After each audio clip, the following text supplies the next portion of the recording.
Channel স্পুনফুল Deloitte. তো আজকে তোমাদের কাছে আমি রান্না নিয়ে এলাম আম পোড়া কাসুন্দি চিকেন। তার জন্য আমি একটা বড় সাইজ আম ভালো করে পুড়িয়ে নিলাম। তারপর আমি কিছুটা রসুন আর কাঁচা পাকা লঙ্কাও পুড়িয়ে নেব। তারপর আমটা ছাড়িয়ে রাখলাম, আর ওদিকে আমি রসুন লঙ্কা পোড়া আর একটু আদা ভালো করে বেটে নিয়েছি মিক্সিতে। এবারে আমের পাল্পটা আমি বাটির মধ্যে ছাড়িয়ে নিচ্ছি।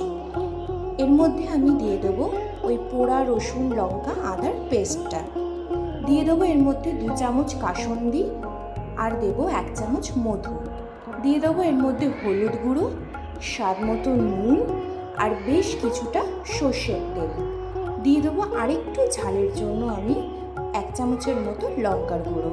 সমস্তটা ভালো করে মিক্সড করে নেব। তারপর এর মধ্যে দিয়ে দেবো আমি ধুয়ে রাখা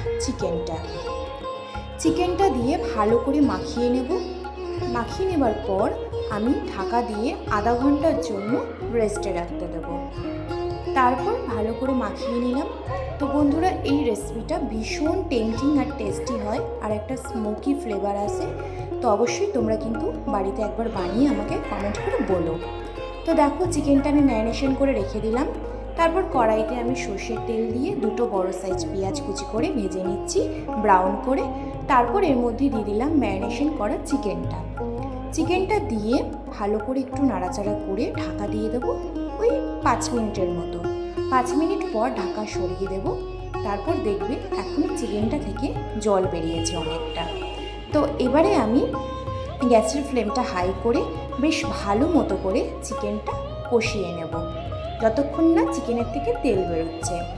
তো ভালো করে মশলার সাথে চিকেনটা কষিয়ে নিয়েছি। দেখো, অনেকটা তেলের মতো বেরিয়ে গেছে। এবারে এর মধ্যে আমি ঝোলের জন্য দিয়ে দিলাম উষ্ণ গরম জল দিয়ে ব্যাস ফুটতে দেবো। তারপরে একটু গ্রেভি করে নামিয়ে দিলেই কিন্তু রেডি হয়ে গেল আমাদের আম পোড়া কাসুন্দি চিকেন। তো বন্ধুরা, রেসিপিটা কেমন লাগলো কমেন্ট করতে ভুলো না কিন্তু। এখনের মতো টাটা।